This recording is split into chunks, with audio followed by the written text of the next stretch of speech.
Welcome. This is March the 9th, 2023. An interesting day today. It was an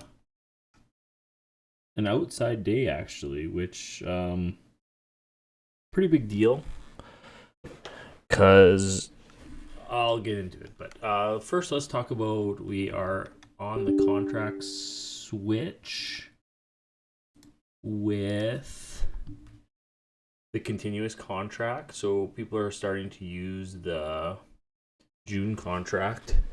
So kind of screws up a little bit of my analysis because the continuous contract actually opens with a gap up, whereas the other contract is still where it was today. Like this is the H, right? So it's still the same. I usually keep the continuous contract because I like to look back on the daily a little bit cleaner.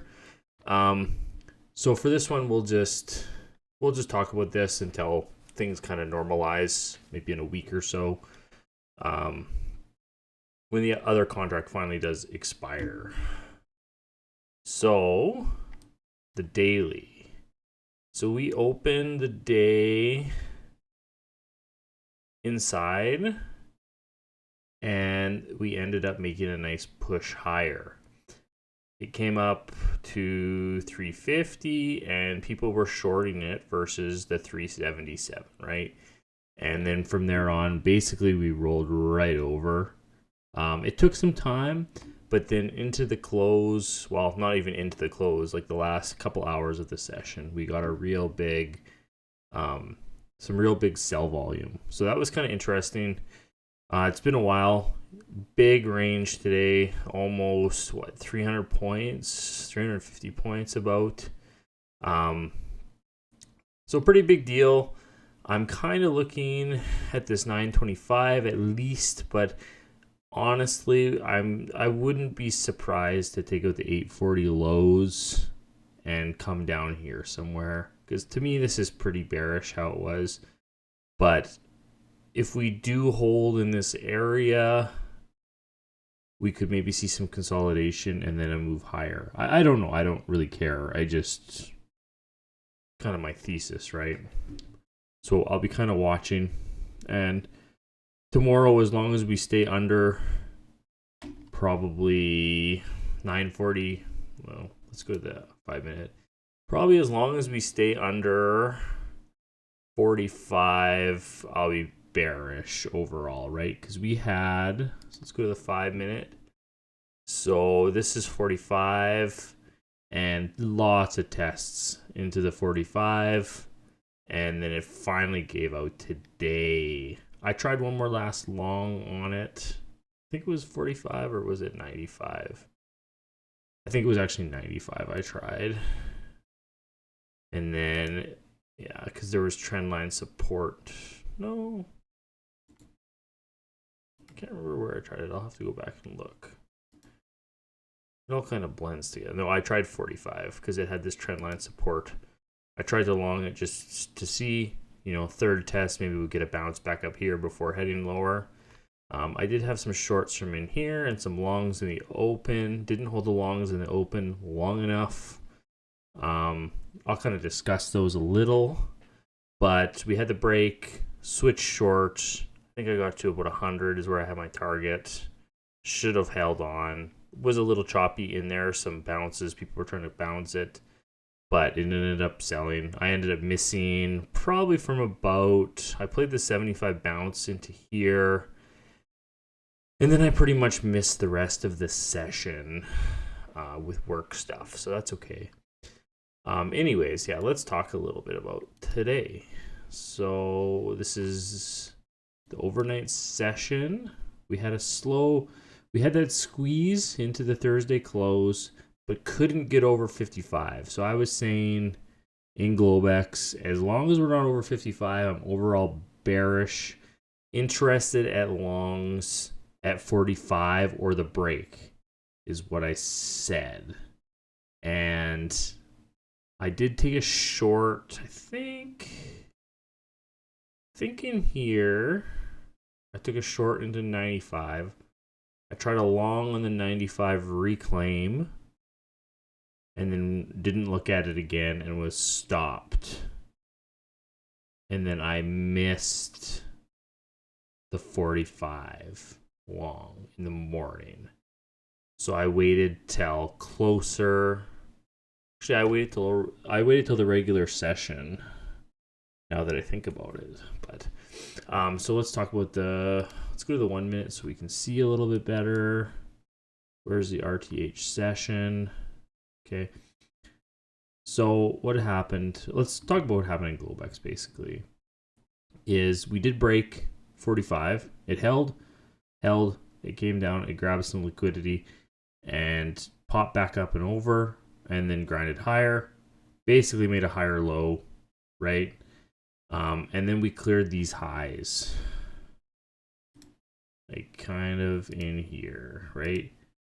So that kind of gets you into squeezer mode. People are starting to close their positions, right? It's like there's a trend line, something like this.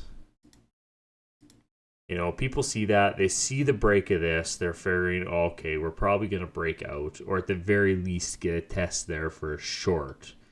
But to me, once we cleared these highs, it's likely to come closer to this, as I would say. And because we're breaking that downtrend line, and basically a whole night of small consolidation, not ton, I mean, a fair bit of range for Globex, but anyone that's short in here, they're going to be capturing their profits because they don't want to give them back.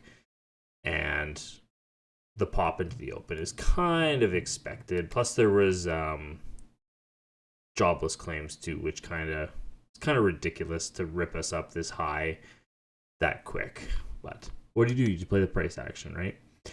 Okay, so yeah, I kind of talked about my Globex plans. I missed the good one at 45. That would have been nice, especially how far did it go? 36. So I would have been okay because, like I say, I use a 12 to 15 point stop.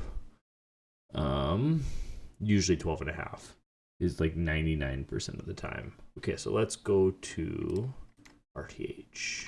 Okay, so what I was thinking was we're opening under 55, so we're at resistance. I was looking for the gap fill, right? So I waited for the test, and I think I got long about 35 and pushed into here. It made this high. Pre-market high was somewhere in here, I think. Let's check. I can't remember exactly. So yeah, pre-market high was 76. So that's kind of what I was watching. And I kind of didn't, I was kind of expecting the move, but I wasn't patient enough for 315. I did end up taking it into the 90s here. So still a nice move, but there was no real reason to sell, right? Especially came up, tested, basically pre-market high, slightly higher high, pull back, not even coming back to test 55 or even down here it could have came, right? Popped again, higher high, came down higher low, it never broke this low. So trend is still valid, and then started moving upwards. So I was thinking possible for short in here too if it didn't work. So that's kind of why I took the profit into this area. I don't even think I quite got 90. I probably got about the same. I was thinking maybe it could be a short and then roll over after the first 15 minutes. But it popped over this, and then it was a really quick move for about 70 points, which is pretty good. Again, popped up. Especially after the first 15 minutes, I'm not going to short into this level right away.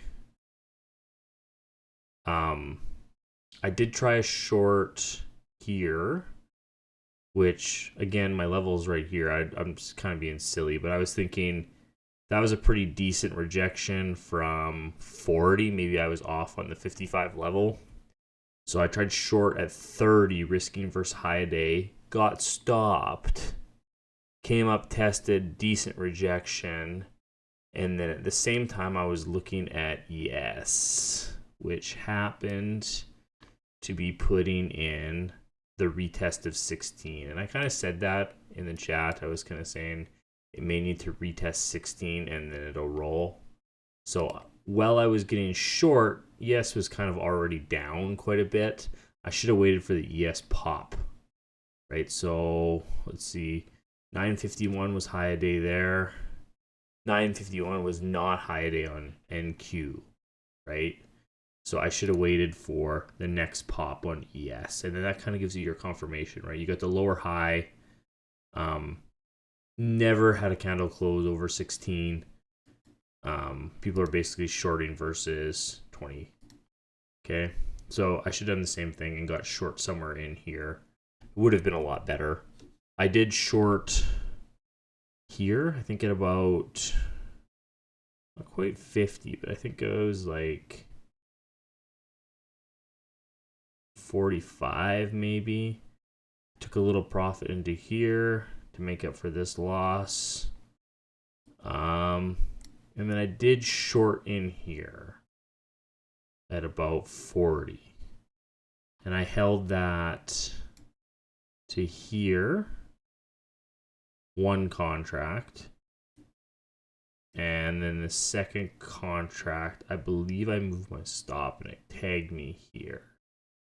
But I should have left it just above these highs, would have been the safer bet. Anyways, enough about my trades. Let's go back into the price action and why things are happening. So basically we got that push up and then the sell, right? So when we break these lows, stops are underneath. People are looking for continuation. It's not abnormal after a big move like that to see some consolidation before the next leg higher. But it broke, triggered all those stops, and buyers stepped in, kind of using this. Let's see if it was VWAP too. Lots of times the first test of our RTH VWAP. No. What about from the low of the day? No, so no VWAP, but I bet you it is between the 0.5 and the 618 fib, which makes sense. 50% retracement of the range. One of the guys in the chat actually described it as, what did he say? It was like back test? Not back test. I can't remember. I'll have to look back and I'll say it in the next video, but I thought it was a good term for it. He said it's pretty common in bigger circles to use that terminology. But anyways, it came back down to the retracement and then it tried to rally higher, which is, I would say, normal, right? Basically, found buyers in between those. It came up, it made the higher low, right? It's making the higher low on top of here, on top of this support, higher low, and then it reclaims this level. So a lot of shorts have their stops maybe just above this. They don't want to see this tagged. They want to see test, drop. And same with VWAP, like, because VWAP is here. They don't really want to see VWAP reclaimed, but lots of people put their stops just above VWAP. So claim VWAP, got some stops, reclaim that level, and then we got to push. And then anyone that missed the short in here, they were getting short in here, risking versus those highs, right? So you could use something like this. I find lots of times, like, that's a pretty wide stop. Like, you could use right to high a day, which is risky to go right to high a day. I like to have a couple points just in case you get tagged. But if you're looking for the big picture move and you don't think we're going to make a new high, it's okay. Anyways, so it's using kind of this little 340. That's where people are trying to get short. Risking versus these highs, right? And then comes down, it's making a slightly higher low. So it was kind of very slow, and until we broke kind of right in this range, right? Until we broke that range, still possible to see upside, right? Because you are making slightly lower highs and slightly lower lows, but it's not really anything aggressive. So buyers are still interested. And then we got the break, and then that was kind of the start of it, right? Break, It tested 55, so that's like the open. Retests the breakdown, can't get any traction. Also a fib, right? It's going to be this just under the 786. And then there's a little trend line here, right? Breaks it, comes, consolidates, kind of back tests, and then it was done. And then if you left your stop above that high, you're pretty golden for the rest of the day. So actually where I longed at 45 was probably a mistake. Like already the selling had really accelerated. And I should have waited to see consolidation before I was trying long in there, right? But you never know with this market. It's been so up and down, so up and down. And then we had, okay, it came down here. And notice how each time it fails to make a higher high, right? So this is the recent high, the next high, the next high, the next high. So it does make smaller higher highs on like the 1 minute time frame, but if you look at say like a 5 minute chart, it doesn't look like anything significant, right? Everything's still lower lows, lower highs, lower highs. So it's always good to look at more than just the 1 minute chart. And then again, same thing, lower high, trying to make a higher low, or breaks, right? Because people are not risking a bunch trying to catch this knife, right? You know, maybe they're getting long into a level, like I long 75. But because we didn't see like a push up, higher low, and then the confirmation of higher high, I'm not going to hold it, right? I'm going to see this consolidation and I'm going to just exit for whatever I can get. You know, even though if it's, 30 points, 40 points, maybe it does go up here, but I'd rather be safe and sorry and join it again later. So again, continuously lower highs all the way down, right? And then kind of get that little cascade effect. And then we start seeing buyers people covering and whatnot into here.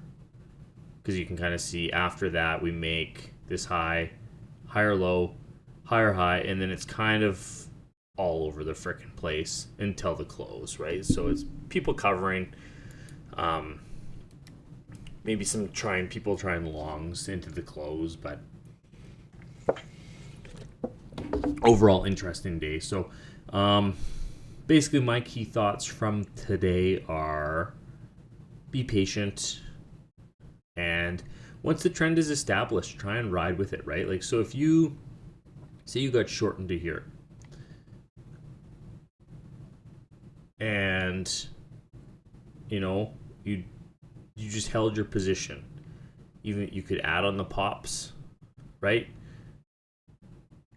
You could have a really, really nice day. I'm still working on adding, but that I think is going to be the skill set, right? Because days like this could really make your day. If you add on every pop and scale maybe a little bit into the lows, you can really make exponential gains, basically, is what I'm talking about. So anyways, good day. Basically we had, so this is yesterday's range from 109 to 56. Well, let's do like this. Okay, so yesterday's range, Tuesday. This is, where's Wednesday? Okay, so this is Tuesday, Wednesday. This is the range from the previous day, 11 to 250. So we actually took out this side of the range, and then we came out and took out this side of the range. So that's what it means when they say outside day. And usually, to me, that's very bearish, right? Because it's basically a failed rally, right? It kind of popped up into this area of resistance, and then it rolled right over. So that kind of shows bearishness, and I'm wondering if maybe we continue lower. It is lower in Globex. I am looking for at least 925 and then maybe some pause, but it could also come easily down to 835 and then some pause and maybe a little bit of rally. We have big data tomorrow, non-farm payrolls, right? NFP. So the price action can be really, really tricky. if you're not experienced, it's good to avoid and always trade small. Lots of times it's better to trade probably micros. And just be very patient on your trades. Let the trades come to you. Don't try and force anything. So anyways, that's it for me. Have a good day.